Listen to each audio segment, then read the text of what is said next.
What we find is that as environmental issues are getting worse and worse and more pressing around the world, governments are putting in place more and more taxes to address environmental issues and to address behavior.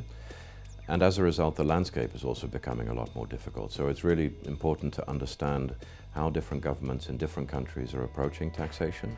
And that's basically why we brought out the index, to help companies to understand that landscape.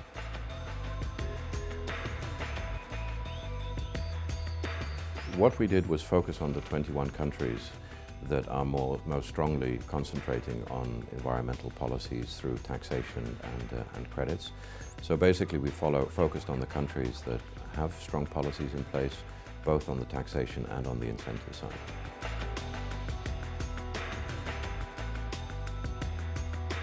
The findings are that generally governments are putting a lot of taxation in place to address especially environmental issues around energy and climate.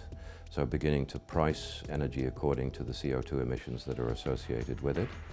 Also in certain countries where water, for example, is becoming a scarce issue, and that's the case in China, governments putting in place incentives that help companies to conserve water and to reward them for that.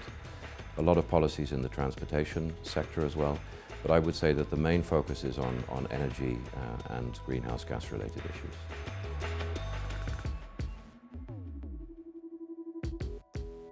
The United States is number one in the index because the US has got a massive program, especially focusing on incentives around renewable energy. So it's clearly the leader, number one, head and shoulders above the rest in terms of incentives that focus on energy efficiency, on renewable sources of energy. And Russia, unfortunately, is doing a great deal less in that area and therefore scores lower in the index.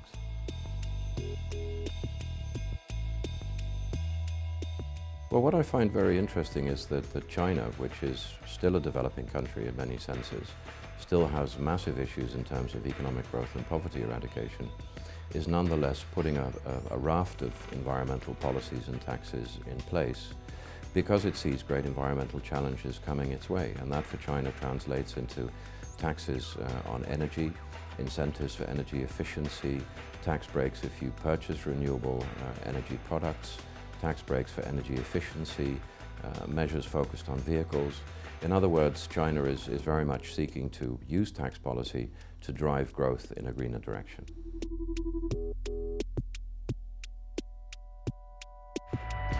I think the index is particularly useful to governments because they can use it to compare what they're doing with what others are doing. So it gives them a good overview of the different kinds of tools that other governments are deploying. It's really important to business because they need to understand the broader landscape, and that's particularly relevant to multinationals that are investing in multiple countries.